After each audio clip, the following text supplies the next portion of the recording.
وَلَمَّا بَلَغَ أَشُدَّهُ وَاسْتَوَى آتَيْنَاهُ حُكْمًا وَعِلْمًا وَكَذَلِكَ نَجْزِي الْمُحْسِنِينَ۔ اور جب اپنی جوانی کو پہنچا اور پورے زور پر آیا، ہم نے اسے حکم اور علم عطا فرمایا، اور ہم ایسا ہی صلہ دیتے ہیں نیکوں کو۔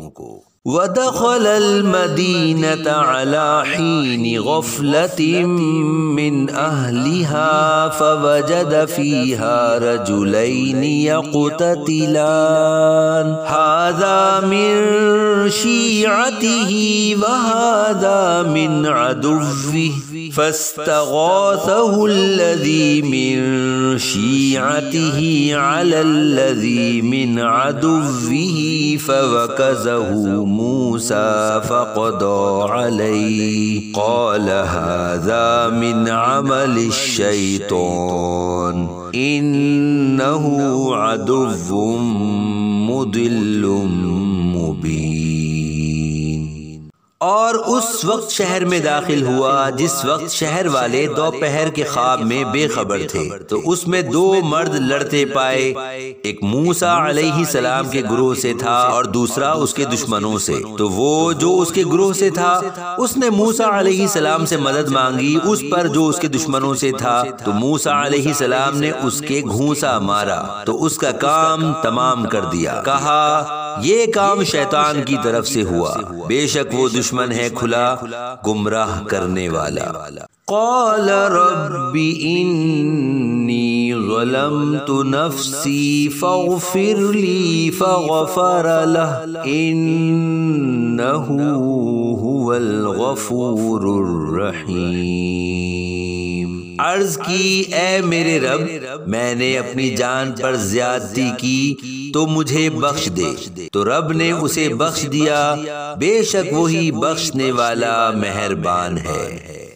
قال رب بما انعمت علی فلن اکون ظہیرا للمجرمین۔ عرض کی اے میرے رب، جیسا تو نے مجھ پر احسان فرمایا تو اب ہرگز میں مجرموں کا مددگار نہ ہوں گا۔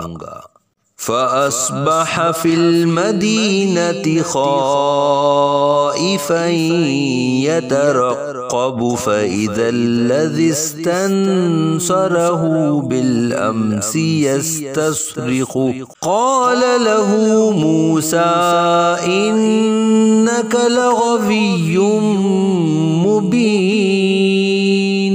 فَلَمَّا أَنْ أَرَادَ أَنْ يَبْطِشَ بِالَّذِي هُوَ عَدُوٌّ لَهُمَا قَالَ يَا مُوسَى أَتُرِيدُ أَنْ